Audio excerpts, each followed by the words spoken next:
ஓகேங்களா. ஆக்சுவலாக கிரேவின்னு சொல்லலாம். 3 பச்சை மிளகா, ஒரு துண்டு இஞ்சி, ஒரு குட்டி குட்டி பல் பூண்டு ஒரு 6 பல் எடுத்திருக்கேன். பட்டை, கிராம்பு, ஜீரகம், சோம்பு, குருமிளகு போட்டு நல்லா அரைச்சிக்கோங்க. இப்போ பார்த்தீங்கன்னா அந்த இஞ்சி பூண்டு சொன்னேன் இல்லையா, பட்டை, கிராம்பு, சோம்பு அதெல்லாம் போட்டு லைட்டாக மஞ்சள் தூளும் போட்டு நல்லா வணக்கிக்கோங்க. அவ்வளோதான். தக்காளி போட்டுக்கோங்க. பொடியாக ஒரு 2 தக்காளி எடுத்து வச்சுருக்கேன். ஸோ போட்டுக்கோங்க. போட்டுட்டு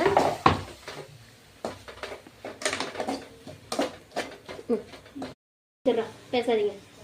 இப்போ இந்த ஸ்டேஜில் பார்த்தீங்கன்னா 1 ஸ்பூன் மிளகாத்தூள், உப்பு. ஓகேங்களா.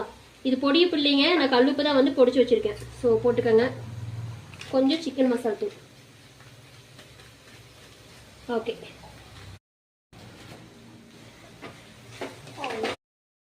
இப்போ இது பார்த்தீங்கன்னா இந்த கிரேவி இதில் வந்துருச்சு. ஓகேங்களா. லைட்டாக தண்ணி ஊற்றி பண்ணிக்கோங்க. தண்ணிலாம் ஊற்றல, நான் ஜஸ்ட்டு அந்த ஜாரை மட்டும் கழுவி ஊற்றிருக்கேன். ஓகேங்களா. இப்போ வந்து முட்டையை போட்டுக்கோங்க. மசாலா வச்சு வச்சுக்கோங்க. அவ்வளோதான் ஃப்ரெண்ட்ஸ், முட்டை தொக்கு ரெடி.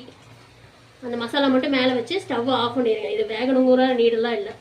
பிளேட்டில் வைக்கும்போது அப்படியே ஆளுக்கு 2 பீஸாக வச்சு விடுங்க.